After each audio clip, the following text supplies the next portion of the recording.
Terrific. Recording is now in progress. So if you remember, we used to be insistent about everybody having a microphone when they talk so people on Zoom could hear. There's a new system of microphones here in the ceiling, which also means that if you're whispering something, it possibly could go out to the Zoom meeting as well. So just be conscious that you have a microphone, but that will prevent a little bit. And you don't need to wait for a microphone. We're a smaller group tonight, so maybe we'll all be heard. But welcome to the Neighborhood District 2 meeting. We'll turn some time immediately over to Jennifer Partridge, who will give us some information about what's happening with the school district. We share a tax base, and things happen, good things happen in our community, and they're happening in our neighborhood right now. So. Thank you. All right, well, it's good to be here with you tonight. I'm Jennifer Partridge. I'm Vice President of the School Board. I also live in this neighborhood, so they're all my we could be here with you tonight. Do I go ahead and hit this now, or it's? Yeah, you can. Oh. So I just want to give you, well, I'm briefly on community act. I can give you some updates of what's happening in our school. A lot of this will affect you whether you have kids or not. First of all, we have a new strategic plan. In fact, the printed version just showed up. Yes, I'm very excited about that. We adopted it in September at our meeting there, and it's been a process of over a year that we involved stakeholders, including community members, met regularly to discuss what is important to our community and what are our values that we want to have to help guide our work for the next 5 years in the district. So here are a couple pages from this brochure. You can see what our focus is: to welcome, educate, and inspire, and to be a vibrant learning environment where all students become lifelong learners and engaged community members. Our 3 priorities are academic achievements, wellness and safety, and stewardship of resources. And then I don't have it on the slide, but then we've broken down each of those 3 priorities to each have a couple of very specific goals. And those goals include year by year what we do here. We're excited about this because it's going to be a guiding document for our district for the next 5 years. So we're already in our board meetings reciting some of these, like our mission and our vision, and talking about each agenda item, which of the 3 priorities does it fit into. And then we're going to set up a schedule of reports to get the data on these goals that we have and see how we're doing progress. And our principals just last week did a really deep dive into it and are planning how their school goals can align with this and how they can align that work together. Moving forward on that. Are there any questions about strategic plan? I want to let you all know about a new committee that should be going live maybe this week, maybe with fall break, it might be next week. But we are creating a community connections committee, and this will have parents on it, but will also involve other community members who want to be a part of this. So if it's something that you're interested in, let me know and I'll make sure that you get the right info once they have it live. But it will also be on our website. But the purpose of this is a committee that will meet regularly about once a month during lunchtime on, I think it's Thursday. And they will be given a question from the board, something the board is working on, wondering about, and would like some more input. The more voices that we have on big issues, the better our decisions will be as a board. And so we want that help and support from the community. So the committee will talk about that for a couple months, kind of depends on the issue and how long they need to do research and talk about it, get information. And then they'll present to the board, here is our suggestion of what we think after we've studied the issue. And then the board will take that into consideration and weigh that with everything else the board, and then the board makes the final decision on whatever the topic might be. And committee members will serve for 2 years. And then we'll kind of rotate through with other people. As we're getting started, I think we're going to have it where we want only half of our members to change every year. So this beginning one, if you can only commit to a year, you can like say that on the application, and because we'll want half of them to change after only 1 year. Any questions about this? Yeah. If someone wants to apply, where do they reach out? To the district office? So, yes, I don't know exactly how the communications department's setting it up yet, but my understanding is it will be on our website, provo.edu. I know they're gonna send out a communication, like an email to everyone who does have students in our district. And it's possible, I know we are sending out a postcard about community evening that I'm about to tell you about. And we might have added the information for this to that postcard, but I don't know for sure.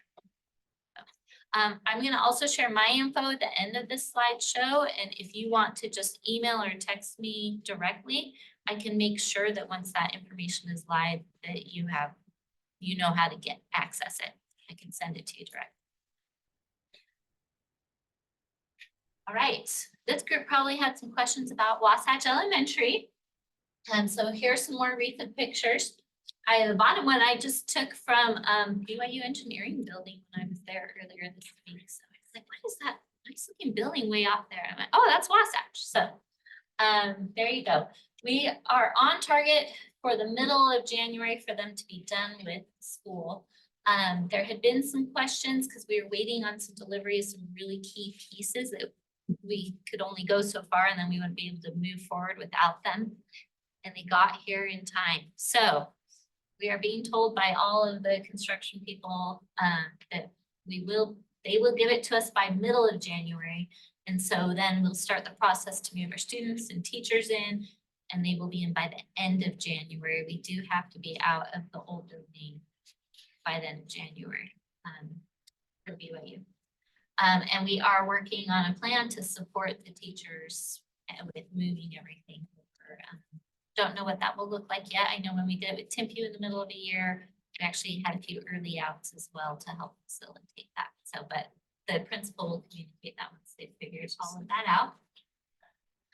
The city is working on safe routes. And so the first one here is illustrated with the pink line from 1450 East to Oak Cliff, and on Oak Cliff down to Oakmont. They're going to add a sidewalk there.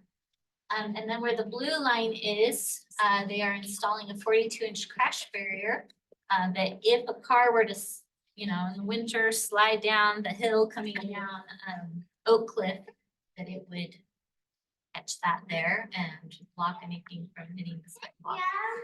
And then down where it's marked in yellow, they are putting in crosswalks, pedestrian ramps, lighting, and maybe some bulb outs as well to that. And then not on my list here, I remember Meg Van Wagenen, who also works in the area, she reminded me that they're installing 3 crosswalks on 1450 East to help direct the students to the side of the street that has the sidewalks. Yeah, so will there be a crosswalk at where Oakmont meets Oak Ridge, where it comes down right there, where pink meets blue, essentially? So there'll be I a think crosswalk? that's where the crosswalk is, but I don't. And will there be access through that area down? Because I know that's where all the retaining is, or will the students have to walk So all the the way? students walk along here. And then the access is probably right about in there somewhere. They come Okay. down onto the property here. Okay, any other questions?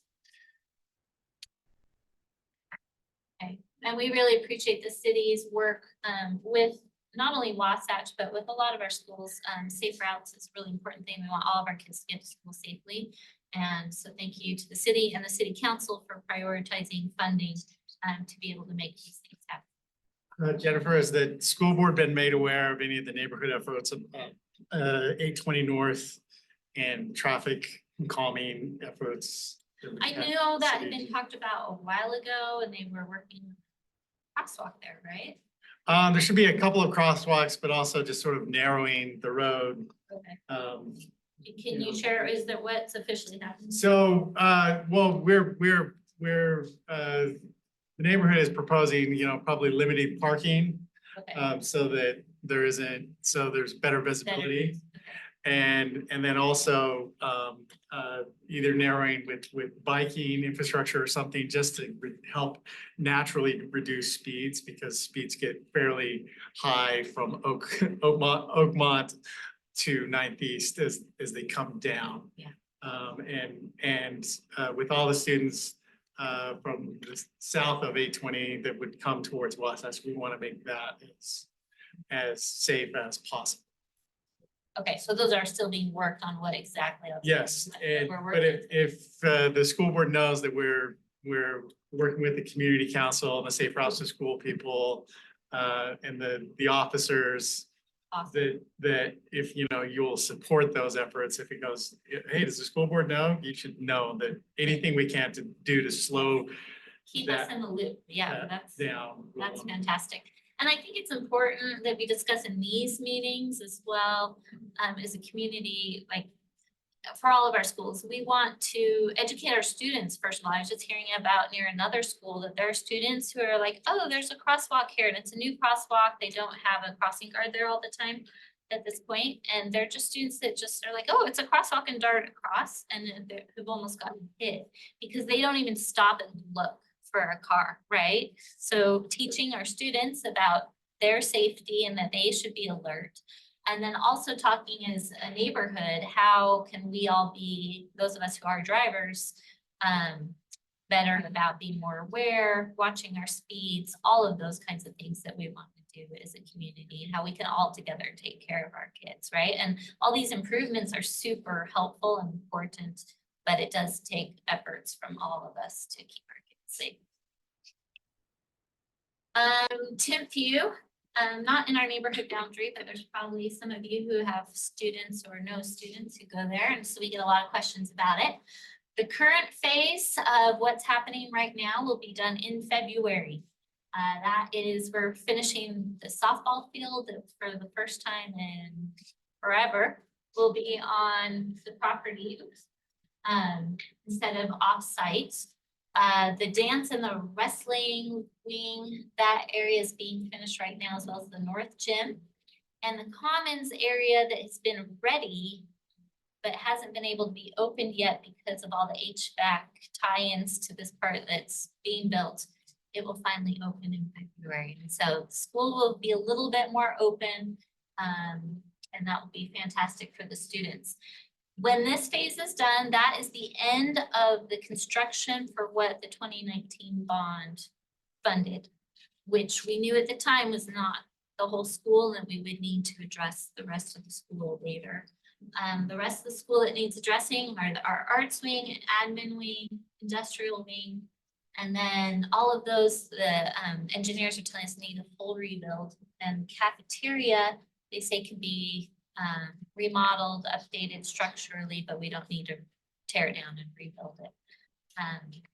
When they have been doing the most recent construction, they have found more issues in these untouched areas, as they have had to kind of touch them with construction. And they said this is a lot more urgent to rebuild like now, instead of maybe waiting 10 years or something, which had been a thought in the past that maybe we could do that. So the board, knowing that, we've talked to the current construction team, and they have made some adjustments, and that's kind of what this image here represents, is the plan of how they were going to leave the school at the end of this phase in February.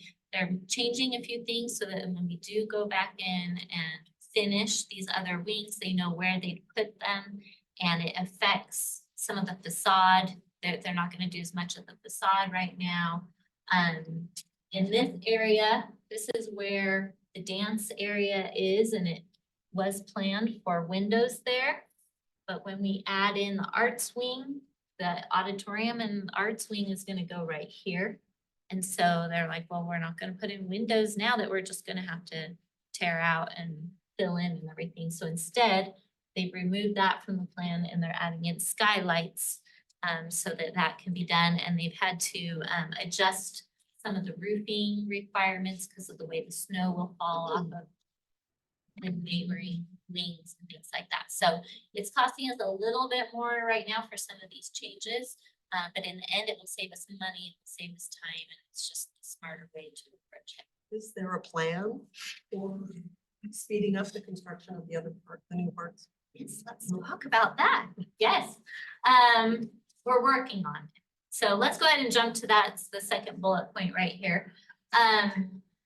So with Timpview, there is a plan from the architects of exactly where things would go and how long it would take in a phased rebuild on that, so that we don't have to bring in portables and things like that. And that's going to take quite a few years to do that whole thing. So the question is, when are we going to start on that next phase and how are we going to fund it? And that is something that the board has not made a firm decision on yet, but we want to make a decision on that by November 12th. That's our, we have a meeting that day. And so to help us with that, we are going to have a meeting October 29th at 6 p.m. at our Dixon site for community night. And we're going to talk about some of this and get some input from the community. The other part of our overall decision is we do have the Dixon site. Used to have middle schoolers there. Those middle schoolers are now in a new building, Shoreline Middle School, and Dixon's site is available for us to decide how can it meet the needs that we still have in our district. But the building itself is not safe. And so we would need to build something else there in its place. And we've got some ideas. We're narrowing down ideas of what to put there. But we want a little more input on that, as well as, again, the timing, the funding, those kinds of things. With Timpview, if we were to wait and take it to a public vote, we would have to wait till the next election cycle, which is a year from now. We did not have enough plans in place because you have to figure it out early enough to get it on the ballot. We didn't have that in place early enough for this year. So by the time that would pass and everything would go through, it would be about a year delay from when we finish the phase we're about to finish to when we could start again. We're hearing from a lot of community members, they'd rather let's just keep going. And so the board could choose to do a municipal building authority bond, which is the type of bond that does not go to a public vote. The board can just vote that that's what we want to do. And right now the interest rates between the two types of bonds are very close. So it would be about the same cost to the community. And we can approve that kind of bond anytime. So if after community input, we feel that's the way we want to go, that's possible that we could decide that at our November 12th meeting, and we would do that soon. And we could keep the process going and keep construction going, finish Timpview on that. Any questions? Okay, kind of meeting night. And the other thing, how much am I doing? Okay. 4 minutes? Yeah. Okay. Big thing we've been talking about in our district is our cell phone policy. We have a draft on our website. And so if you're interested, you can go to provo.edu, click on policies tab. It's like the second tab over, and then click on draft policies. And you can read it. And if you'd like to, there's a button where you can submit feedback for us. We did do a survey of our school, our parents and our teachers and our students had over 3,000 responses. So we used that as we decided what the draft would look like, and got it up here for you. But basically, bell to bell for K-8, no phones. They have to be in the backpacks, which is not very different for them than what they've been doing. But smartwatches, we're clarifying, need to be set in a mode where they can't receive notifications on it. They can use it as a watch and to track their health, but that's it. And for our high schools, same concept, but during class time, between classes, passing periods and lunch, they could access their phones. Is that consistent with what others school districts are doing in the state, or do you know? That is a great question. Some are doing that. Some are doing all grade levels bell to bell. And are any doing where you turn it in at the beginning of the day and you pick it up at the end of the day? Some are doing the pouches where you have to give every student, you lock it and you have to unlock it at the end of the day. We chose not to go that route, although we are thinking to get some of those for the consequence. If the student is violating the policy, even on the first time, the teacher would give them one of those pouches. They put the phone in the pouch, put it in their backpack. That way the phone stays with them, because there were a lot of parent concerns about, you're taking this very expensive thing from my child. I'm worried about what could happen with that and the liability and all those kinds of things. So that way it stays with the student. Then they have to go to the office at the end of the day, and the office can unlock it for them. And then the office also informs the parents about it. And then the second time, same thing, but the parents have to come before they will unlock it. And then the third time, they also get a meeting with the administrator, the three of them, about how the student can better follow the policy. The policy also includes language about how our intent is to create very engaging learning environments free of distractions. So this mostly focuses on eliminating distractions, right? But there is also a paragraph about how we want our teachers to create those engaging learning environments, right? That's an expectation we have for our teachers, which at the elementary level, I think they got it down pretty well, but some of our high schools we're gonna have to work on. Did you have a question or comment? Okay. Is there funding that goes with the draft for someone in the office to lock and unlock phones? Do we have To school pay for the staff? person? Yeah, do we Okay. have staff with available time to monitor? So Provo High School actually implemented something very similar to this on their own at the beginning of the school year. And I was there a few weeks ago and talked directly to the principal and a couple teachers about how it was going for them.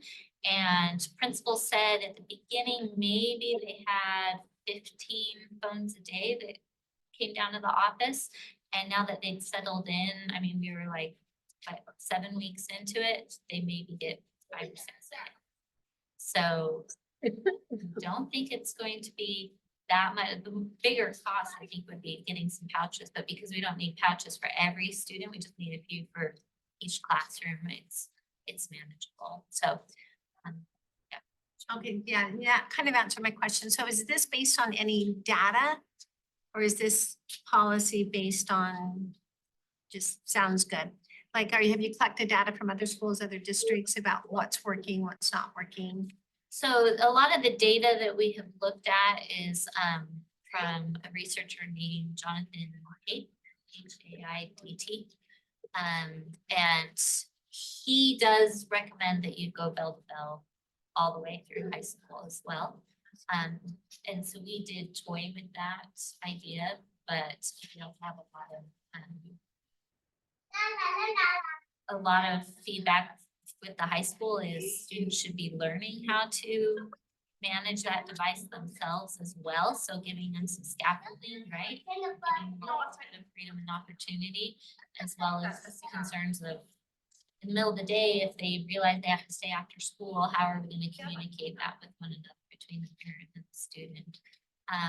We have said though, we can try it one way, and if we need to adjust the policy later, we can. Overwhelmingly in the survey though, this was more people preferred the high schools had some of this flexibility than going bell to bell, no phones. George? I'm glad to hear that. I think that his book, this is the book Anxious Generation, that's pretty Yeah. significant. Are you gonna say anything about mental health in talking about I mean, when you say focus on engaging learning environments, that's obviously a very positive thing, but it's been so strongly correlated to mental health issues. Well, they're gonna interact a lot better with people. Yes, for sure. It's a mental health thing. We talked about that at the beginning. It was in our original list. I don't know that we officially cite that in the policy for the mental health. I think a few board members felt a little unsure if we want to cite that, but the studies show, and even the anecdotal evidence that you hear from communities across the nation who have started doing cell phone policies is the students are happier. Our middle school principals, they've been doing a tighter cell phone policy than our high schools have for a long time. And they said when they switched to that, the amount of bullying and cyberbullying that the principals had to deal with as part of their day has decreased. We've been very. All right, and then in my role as a school board member, one of my responsibilities is to help ensure. I forget the phrasing in the code, but basically the success of our schools. And so I feel it's my responsibility to share with you about Amendment B because this does affect our school funding. So this statement here is from the Utah Land Trust Protection Office. But what it is it's our trust lands funding, which is not taxpayer money. Trust lands is a program where federal lands are invested in and all the money that comes from that goes into a fund. And then the interest on the fund, part of the interest is what is then divided out among our schools. It goes directly to each school for the school community council, which includes the principal, a few teachers, and a majority of parents to decide how to use that funding best to meet the needs of that specific school. And the fund has been growing at 6 to 8% per year. And right now we have a cap in the Constitution that's at 4%.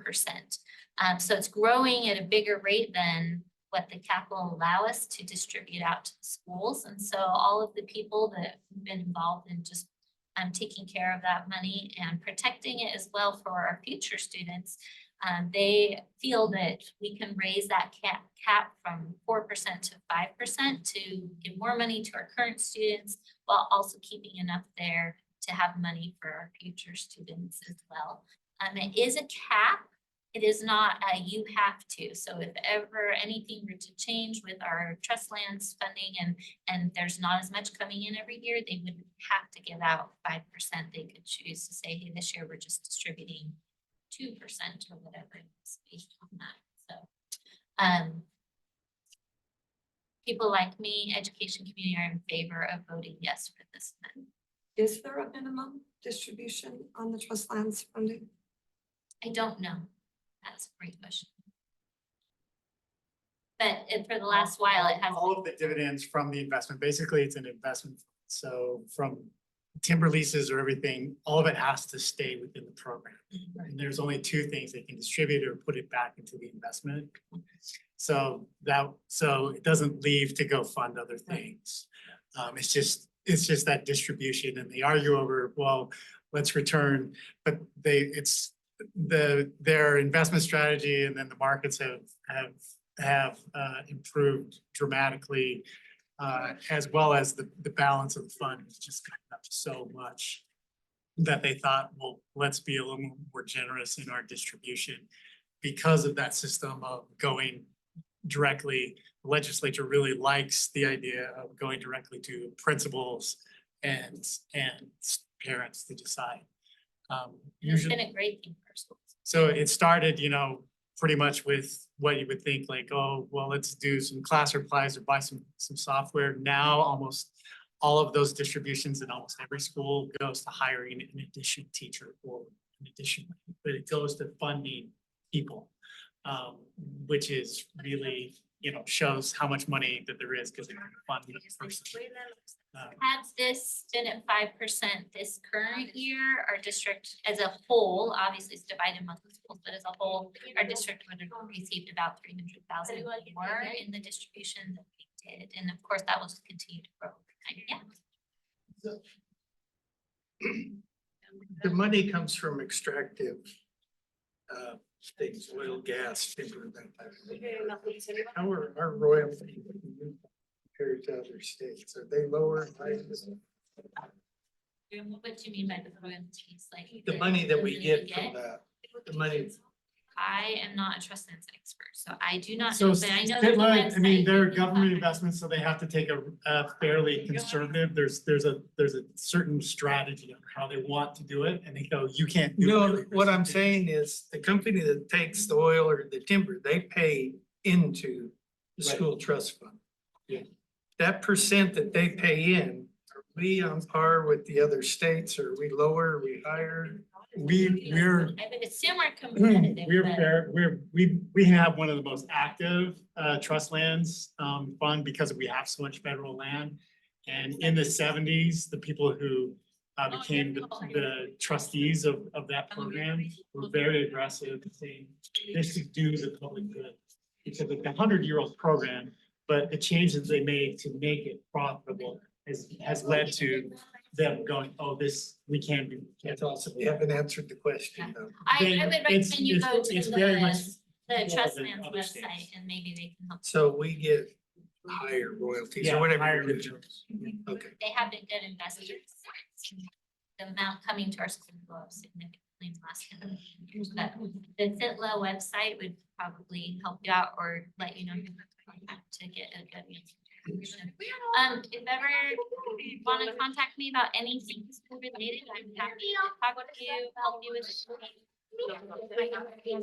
I did make a video yesterday that you're welcome to share about amendment B. There. Thank you so much. Thank you.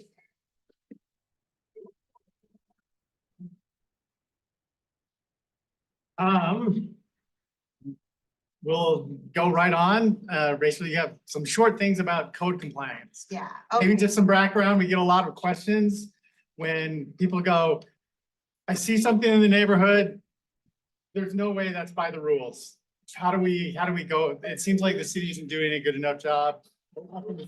So this is how we make the city aware and how we engage that process. Thank you. I hope everyone can hear me okay. So just to give some background, I kind of did some research. So here's the code enforcement cases per neighborhood in District 2. And I have 2023 and 2024, because as we all know, sometimes these cases can take a long time, like over a year to solve. But just because Provost Neighborhood has the most complaints doesn't mean it's the worst neighborhood. It might just be more active as far as people submitting complaints on that. And then the top 10 code enforcement case types in Neighborhood District 2. Landscaping by far is the one that we get the most complaints about. Occupancy, they're really cracking down on occupancy. So you can see in 2024, that's much higher. Also rental dwelling licenses, they're cracking down on that. And then weeds, and then some of the other ones. Oh, yes, question. Just really quick, what's the difference between the landscaping and the weeds? Are they? What do you, yeah, what- That is a good question. The landscaping could also include if it's xeriscaped, like if it's all cement, because you do have to have a certain percentage of it landscaped. 60. Yeah, 60%. Be in the ground, it can't be in planter boxes. Right. We do need it permeable because in my neighborhood, we had lots of water and everyone had xeriscaping. So all the water went into everyone's basements because it wasn't permeable into the ground. So that's why we're particular about landscaping.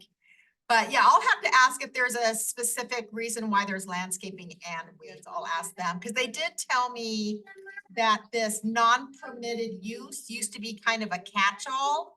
But now they're being more specific, and that's why there's so much more in 2023 than 2024. And then, and just so that you know, so you can see that they are actually doing their jobs. This is how many cases per neighborhood, and you can see how many are closed, how many are open, and how many are in court. Once it goes to court, it kind of drags out into a long process that the zoning officers aren't really in control of anymore. But you can see like Provo South, 54 cases, 38 of those are closed. So they are working really hard to get all of these closed.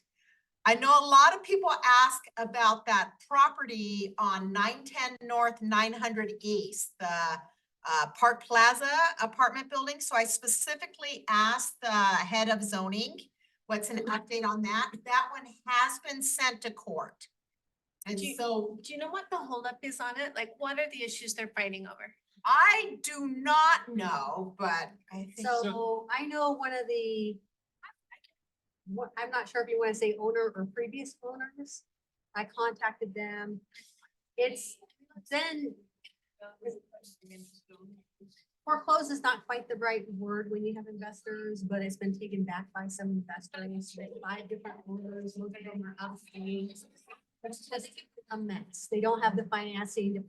So it's like, we hear so many different rumors about it. Well, So I we've contacted heard the financing. individual who put the original deal together. And his story is that they're still going to try to finance it, get it back. But it is The being original held by, partnership broke up and Yeah. they sued each other. They own both of them, right? yeah. Yeah, both of these So properties. I even It's put him not in touch with somebody asbestos. who wanted Is to that buy part of the it. rumor? Not asbestos, it's made, basically the developers, somebody had different plans or didn't like the plans, the partnership dissolved, and they held the property to go, well, that's my equity, you're not gonna move forward. There's without 5 my of them permission. with that. Or you're not gonna Property. make a sale and everything just stopped. Because the partnership. What could the court potentially do if it is in court? I think, and Rachel may be able to answer that better, but I think the court is enforcing on, we're talking about the zoning enforcement. Right, yeah, So it's, the zoning. it has a public nuisance case Because the against it. weeds, the broken windows, the vandalism, graffiti is starting to pop up, just a lot of trash. So I think that's. The city wants, they're going to court to get permission to tear it down. Right. Okay, yeah, so that one has been sent to court. It's in the court process right now. The other one across the street, its little partner there, that one does have an open case against it. And so I couldn't get any more information. If they're open cases, I can't get. The one on the other side isn't as big an issue since it's already been. It's already been torn down, but a lot of times the fence falls over, there's weeds everywhere. But those are the two I get the most questions on. And kind of let you know the process of code enforcement. Someone sends in a complaint, the code enforcement officer will contact the complainant. They will investigate the case. If they find that it is a valid complaint, they will send a notice of violation letter to the property owner, telling them exactly what's wrong, gives them time to fix it up. They do a re-inspection, and if they've cleaned it up or fixed whatever the problem was, they close the case. If it hasn't been done, then it gets sent to the legal department. And then the zoning officer follows the case through the legal process. They are often called in to testify in court. And then once that's all done, they contact the complainant again to give them an update. And just an FYI, this is new. We no longer have code enforcement officers assigned to each neighborhood district. That's why I'm giving the update instead of Yater, because he's no longer our code and compliance. Some of us are not happy about this I change know. in the city. I wasn't happy either, but they are now assigned by case type. So you would have a zoning officer in charge of rental dwelling license, one in charge of landscaping. It's now But divided. why that did way. they make that change, Rachel? I am not sure. I just barely found out about it, so I'm not sure, but they did It's been say a couple months. they're going to reevaluate in January to see if they'll go back to that or not. I'm wondering if it's a matter of expertise, so you can be like an expert in that field, maybe. Yeah, but it's interesting, some cases that were open because radar when they switched to this, because it switched to a new. And then you've got your zoning officers are running the one complaint type, they're over the whole city. Right, they're And running so, around. and that puts them in a very wide, it's hard to get to every complaint at that point. You know what I mean? Versus Right. like, I just have this district or this area. This Mhm. neighborhood. Right. If that whole city. I think it could also be, we have some districts that don't have a lot of problems and other ones that do have a lot. And so maybe it was a matter of evening out the number of cases. Okay, and then next is how to submit a complaint. You can call 311, talk to customer service. You can call code enforcement directly at this number, 801-852-6436. These are the two ways to do it if you want to stay anonymous, because you don't have to give your name if you call in. If you want to submit a complaint online, you do have to log into the system. So in that way, they will have your contact information.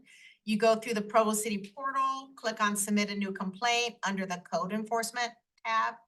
And, but that way it's nice because then they can contact you. They'll have your contact information if you go in that way. And there is something that says keep my information private from, they don't bring me up in, with. Right. And I don't think they're allowed to give, they're not supposed to give out that Right, they information. just make it very clear by having to check a box, I understand. Right, Nobody understand. firebombed your house. Now, Provo City is in the middle of getting a brand new website, and with that brand new website comes an app. This was a request by the city council. So you can have it similar to the See, Click, Fix app that UDOT has, where you have an app on your phone. If you're driving down the street or walking down the street and you see a problem, you can submit it right there on your phone, take a picture right there. It'll automatically know where you're located in Provo, so you can put that down as the address. So it'll be really nice once we get that app going, and that should be the middle of January is when that's supposed to happen. You can always check the Provo City website and the Neighborhood District 2 webpage for more code compliance information. Okay, are there any questions on that? Just one caveat is you gotta remember if it's a state road and you're Yes. talking about weed abatement along like this old State Street that goes out to Springville, that's UDOT, that's not Provo City. Right. And so Third South is a UDOT road. So it gets, you gotta remember whose jurisdiction it is, so. And I mess that up all the time. I send things into 311 and it's UDOT, and they're very nice about saying, oh, that's a UDOT one, please contact UDOT. And UDOT's also really good.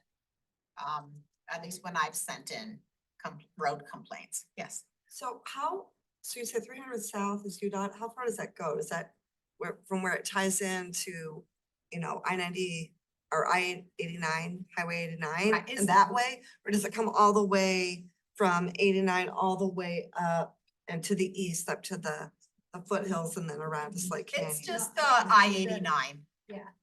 Just that area?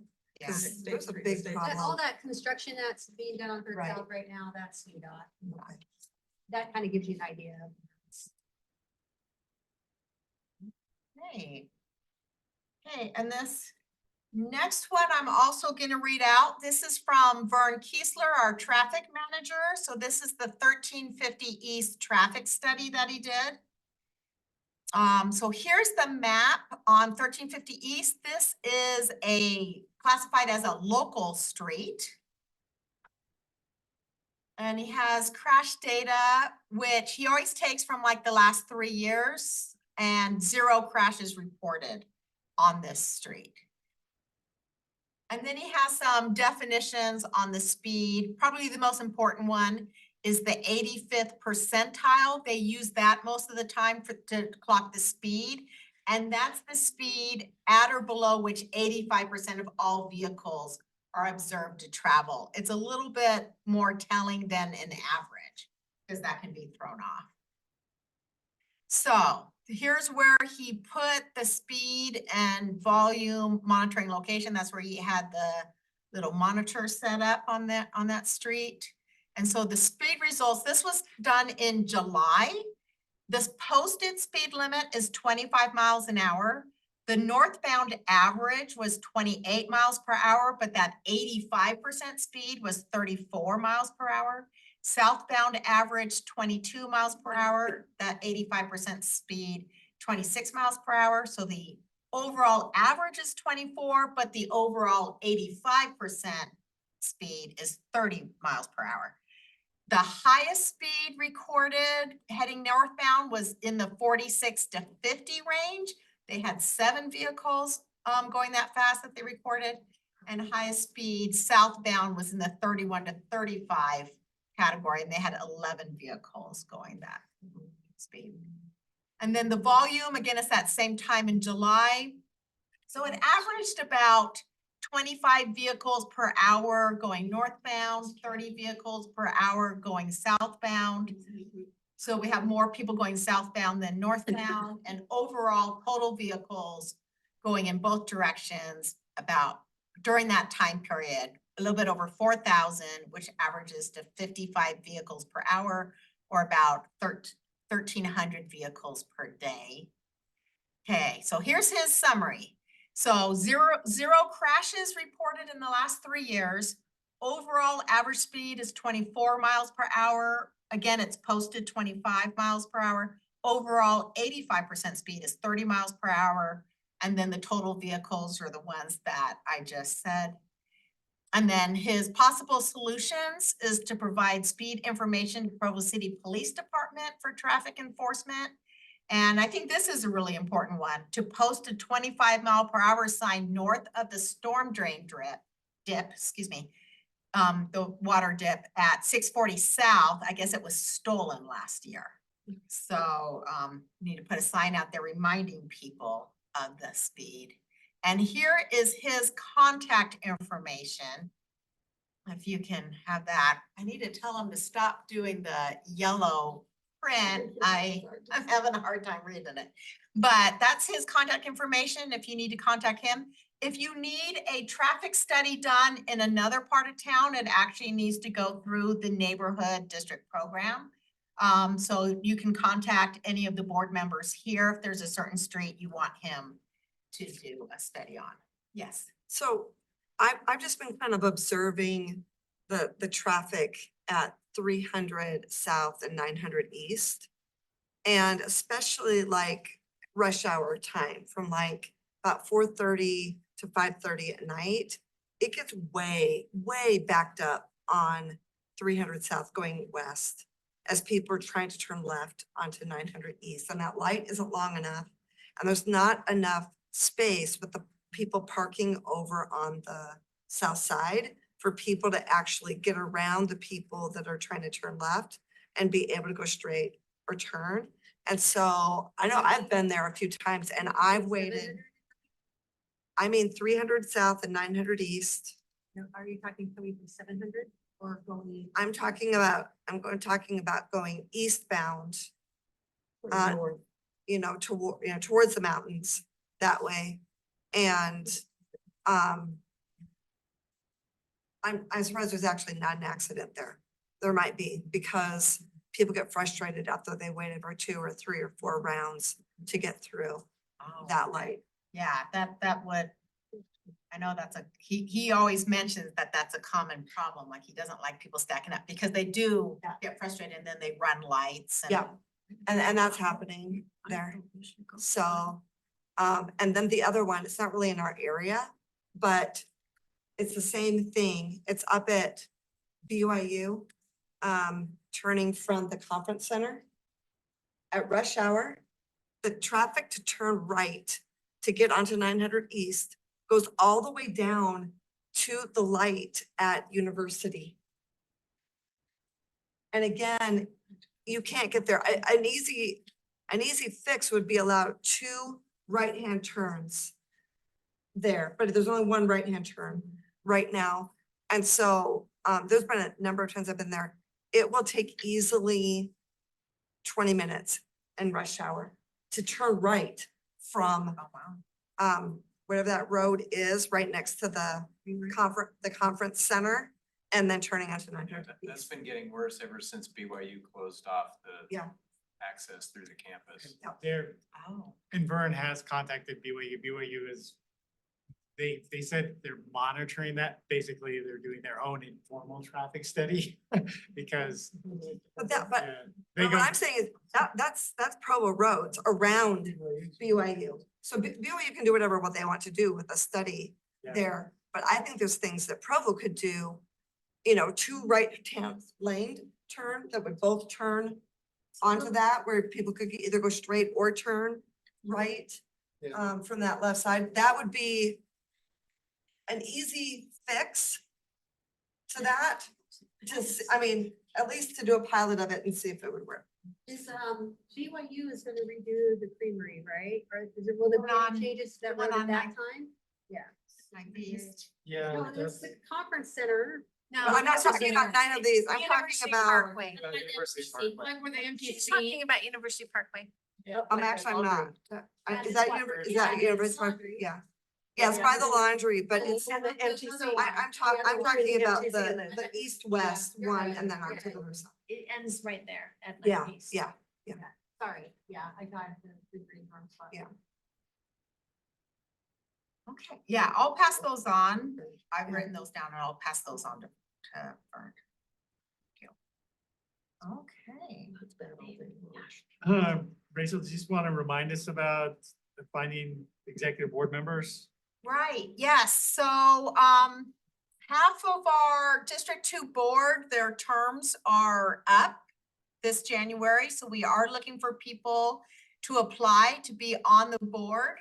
The kind of the job is to listen to your neighbors, shape the agenda, keep everyone informed, represent your community, get funding and organize events.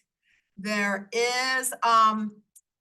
are little flyers here on the table with links to more information and also to the application, some common questions. It is a volunteer position for a 4-year term starting January 2025. The last day to apply is November 17th. There's 4 meetings a year plus 1 or 2 optional training meetings.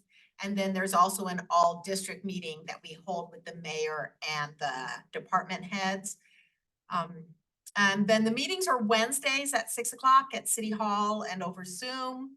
And again, those same things I mentioned, listening to neighbors, the agendas, problem solving.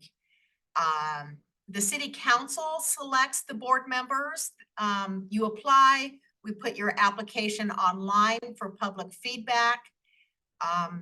And then the council members look at that feedback, look at the applications, and they'll make their decisions in December. And you can just go to Open City Hall and you can see who's applied already for your neighborhood. Or if you want to keep your feedback private, you can email the council at council@provo.org. And you can give your feedback until November 24th. We've had, we're trying to get 2 representatives from every neighborhood.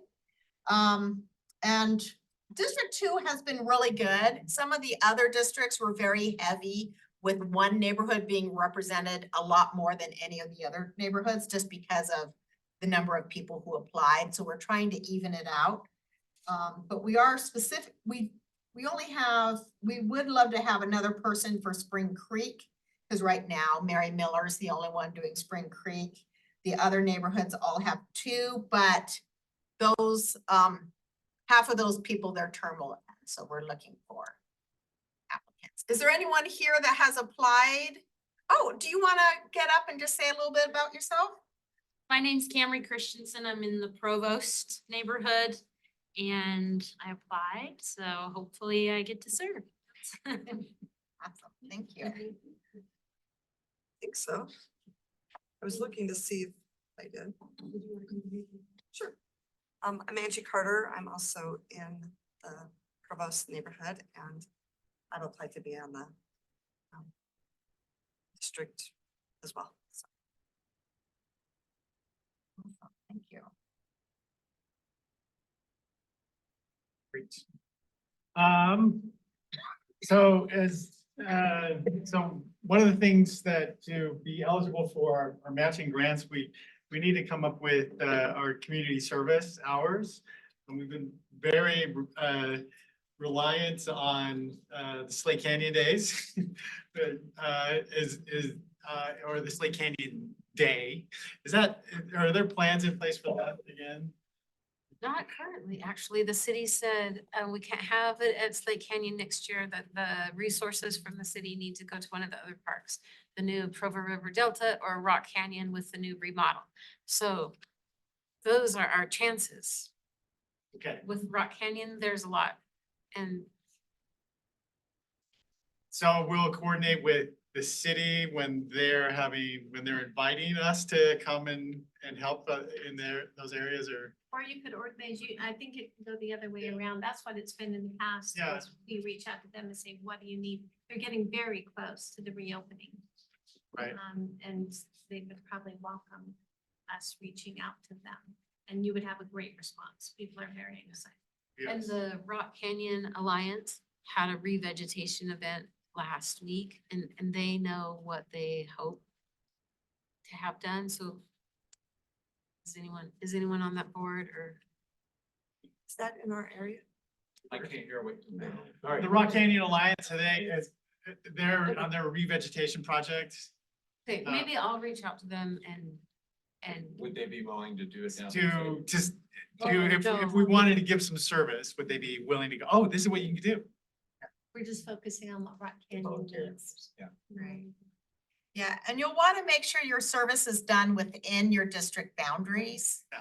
That's why I'm asking if Rock Canyon is in our That's district. not our business. Is it? Yeah, it is. It is, because the trailhead, Rock Canyon, not Rock Canyon Park, Rock Canyon Trailhead. So it's right there on our border. And they're having a big opening. Have you seen the news about that? So the kind of a ribbon cutting at the trailhead on, The 24th, we have a slide on that later. But if we have any, we'll see what opportunities we can and try and get those out as much as we can. But I think that if we, especially with Rock Canyon, there'll to Mitzi's point, there'll be lots of enthusiasm for that to help out. yeah, Yes. the replanting thing, I didn't feel like it was kind of short notice. And so I Yeah. don't know how, I did not get a report on how many people showed up. Okay. I know it was partially done through BYU, so they may have had enough student help. And you can also plan smaller events. What other districts do, sometimes they just plan a small event, or they also do like a Google sheet. And they just have, and all residents put in service hours that they've done to clean up their community. So any scouting group, church group, any type of school group that does any type of cleaning, they add that to the list and it counts towards their service hours for matching grants. Great. I know of a group that will be working on Old Willow Lane a little bit.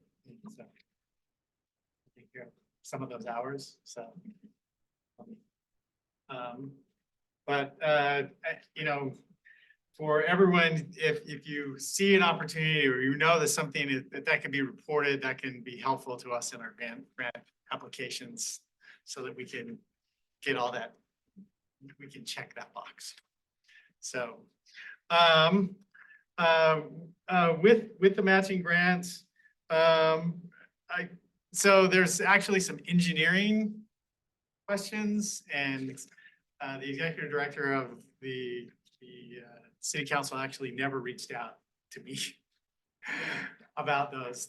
The property owners are actually very willing, but there just hasn't been there's like, oh, talk to this person first. No, you have to talk to that person first. Talk to this person first. So neighbors are like, well, we're just gonna welcome the kids and we'll figure this out. So I don't know if we'll use grant money on that, because that's been, if we can, The Old Willow Lane, we needed written permission from the property owners and we Which we never have. obtained that. they didn't want to file it until there was coordination from the city, We and the just city, needed a piece of paper that said that we were okay. not according to when I was on the phone. with the Executive director, it said it had to go through their legal department. and Oh, other- boo, no wonder. Okay. Which is understandable, but there was never, their legal department was waiting for engineering was waiting for the legal department was waiting for the executive director. The neighbors were just like, what do you want us to do? Okay. It sounds like we're a bureaucracy or something. Yeah, That sounds. So- That's too bad. That's very Yeah. disappointing. so there is ostensibly a pathway that goes behind, an extension on Old Willow Lane that joins with Birch. That lots of people use as they're walking to the Shoreline Trail. The feeling is that when there's a school that opens, that there'll be a lot of students that will go, oh, I don't have to walk on the sidewalk. I can go this way, behind these people's houses. But it's not maintained by the city. It's just sort of the neighbors that's sort of on their goodwill. And we thought, well, let's sort of get the city and improve this and maybe put a little bit of lighting, some better gravel, so it's not muddy. But it just has been caught in bureaucracy. There are 4 different landowners and they're very willing, but it just might be they're accommodating students privately, but I think there's some benefit. I think the neighbors will continue to work with the whole. I mean, I'm wondering if it was because they wanted to do like an easement or something? Could we just still use grant money to fix it up? Like we would paint a mural on private property or fix someone's yard that's private property? I didn't realize you were going through such a headache, so I'm sorry. Yeah, we'll try to figure out what the hang up was. Sure. But I mean, the homeowners themselves are willing to sort of fund it. And there are other donations that are funding it. We don't have to use the grant. Okay, perfect. That's even They were better. just looking for, is there some coordination that could happen? And it just has not happened. So there is the opportunity, another thing along some of the other, if we can work with one city group, I think that if we worked with Vern around 820 North and some of the traffic calming, I personally think it would be a great thing to use some of the grant money to say, hey, we're serious enough about this, we'll help pay for the paint. Can we move this up to, for some of the biking lanes or some of the painted bulb outs or some of the crosswalks, we would like this done. For the students on 820 that affects north and south of Wasatch Elementary. So that's a possibility. Is there any other ideas that you go, in my neighborhood, this is what $7,500 could be spent on? So my question is, have we ever, and is it a policy decision or is it a restriction on the money combined with another district so that there's a little more money? Because my neighborhood cares about Rock Canyon Park, which is not in our district, but that is the neighborhood that that's the park that all of our neighborhood Goes to. frequents. It's the only park in walking distance. I mean, you've got Kiwanis down at the bottom, but Right. so that's where our people walk and that's the one thing I hear constantly is they want shade sails on the playground. So the one written restriction is that funding for a district program has to be used within the boundaries of the district. So If we can push that, if it's something like Rock Canyon Park, which is right on the border, and if District 1 agrees to it, to combine things. I did contact Parks on how much shade sales cost, $80,000. yeah, that's the school board person. You think, let's put up a baseball field only. It's only $1.2 million. For a baseball field, it's What is this, something they want to put on the ground? the shade sales are, Oh, shade. yeah, just shade. So around some of the So you've pavilions, seen a picnic areas. Orchard Park that is covered. Orchard in Park shade. or, yep, Constructions provide shade shade. at the So playground. you don't have to wait for trees to grow. And even when they grow, it doesn't do it. Yep. Yeah. Oh, okay, so right now you can't coordinate, but Rachel, you're saying We that can ask, I We can ask, yeah. So, at 15. so all of the guidelines, none of the guidelines are in statute. It's just the approval of the city council. It's not like we're breaking the law. Provo Parks would have to go through their 65,000.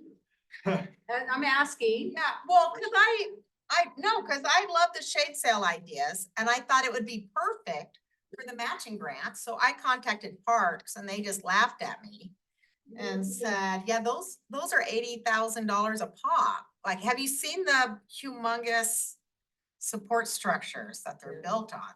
They're huge. Yes.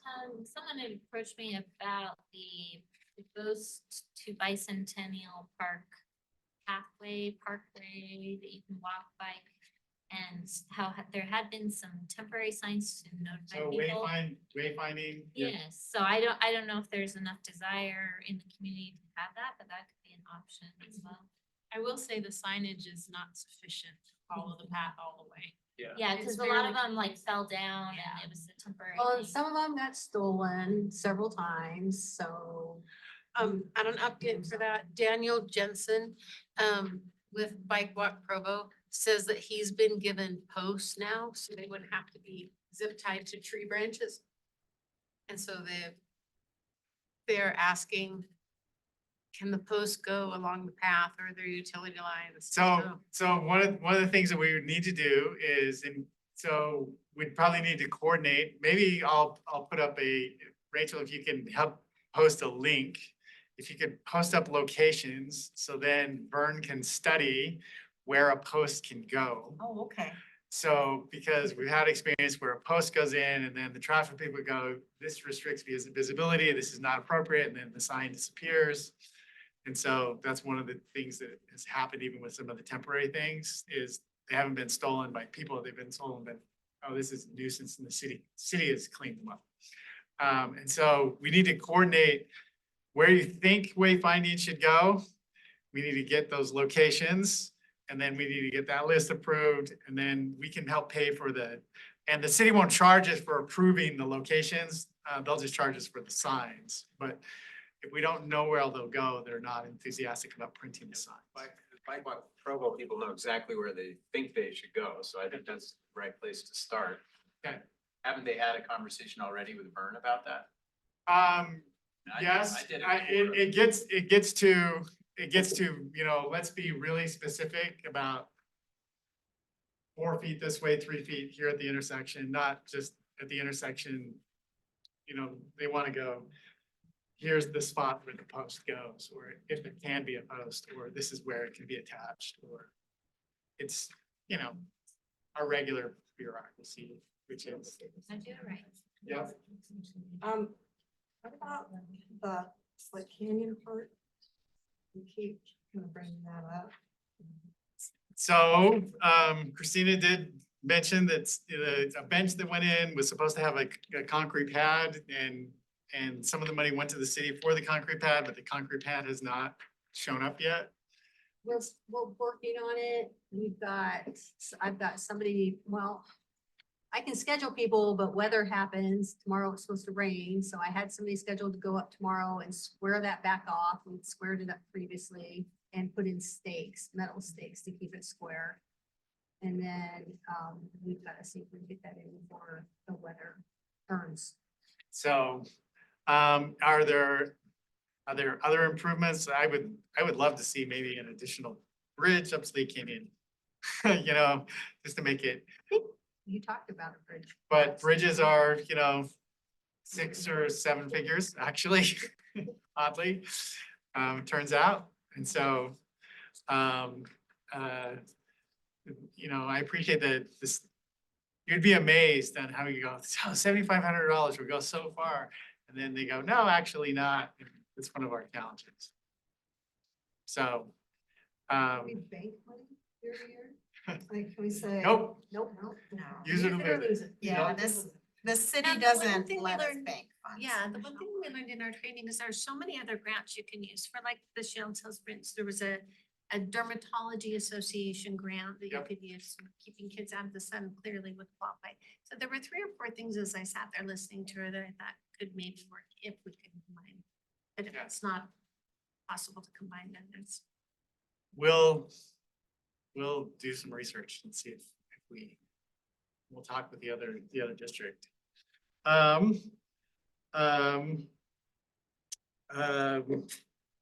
now, we'll now open up for public comment. I'm gonna have to go to another, so Catherine is gonna take over for me in just a minute, but is there anyone who wanted some public comment to let us know what's going on in the neighborhood?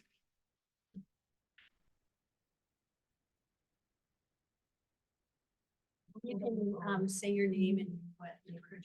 But I don't know. Denver and Provo South. Hi. I have a new talk for Denver. I reached out to, speaking of your state route program, State Routes Utah, they stated there's 2 schools that have been involved in their entire district. With their program, that's zero fatalities, that's.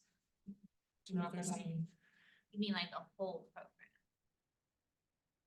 within there, it's the amount of assemblies and education for those kids who are so excited to run across the street, but they don't have. Okay, so the education part. The of it. education Okay. side of holding assemblies, getting resources out, to parents and partnering with UDOT or your colleagues, that was one that came up. Maybe a crosswalk across Lake Canyon to access Bicentennial Park or park access is something that's frustrating to me. It's. I live on the east side of Lake Canyon, so to get to Bicentennial safely as a pedestrian, I would have to walk all the way down Slate Canyon to the south to access that crosswalk that's used for that school there, where they cross into an empty field. And then we would have to walk then all the way back up the hill and down another neighborhood. A very long ways to access Bicentennial, which was my question. But I'm also getting involved in State Routes Utah with reaching out to me from the principal thing. Getting reached out to the And the school community council is part of those decisions of the school, but yeah, I can have that.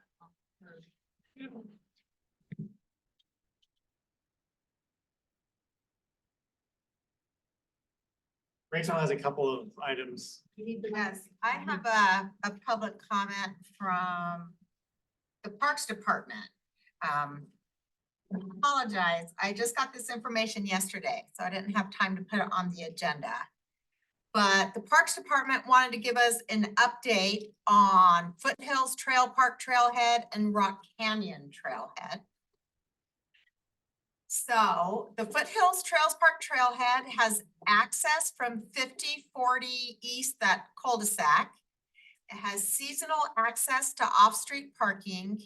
There's gonna be a bike repair station and then a water bottle filling station. They're expecting to start construction spring 2025. And I don't know, you can't really read this too well, but it does say that there's gonna be a bollard right there, bollard right there. So hopefully that'll prevent people on their illegal vehicles from coming in there. So that should be good. They wanted to make sure you knew about that, so that's gonna be coming up in the spring. Also, the Rock Canyon Trailhead improvements, full restroom replacement and upgrade, improved interpretive area with kids climbing zone, new pergola and amphitheater, new interpretive trail loops with improved surfacing, new off-street parking lot expansion, and the opening is October 24th at 10 a.m. And they said to look for updates on social media, but yeah, October 24th at 10 a.m. That might be a good time to maybe reach out to Parks to see if they need help fixing it up before the grand opening. I know they did that with the Quail Orchard one. They had people come and help out beforehand. So we can maybe check with that. But I think that's all they had. Yeah, that's all from Parks. Anybody else, public comment or question? Anybody have another idea for, I know, McKay asked this, but another idea for using that grant money that you see in your neighborhoods? You can email one of the board members, or call. And our information is on our website as well as the city's website. So you don't have that, access it there. Well, if we don't have any more public comments online, then we'll adjourn the meeting. And thank you for coming tonight. We really appreciate you coming out. I know it's a smaller meeting, but we appreciate your time and the effort you put into things, and the community support is really what makes the neighborhood program work. So thank you guys for coming.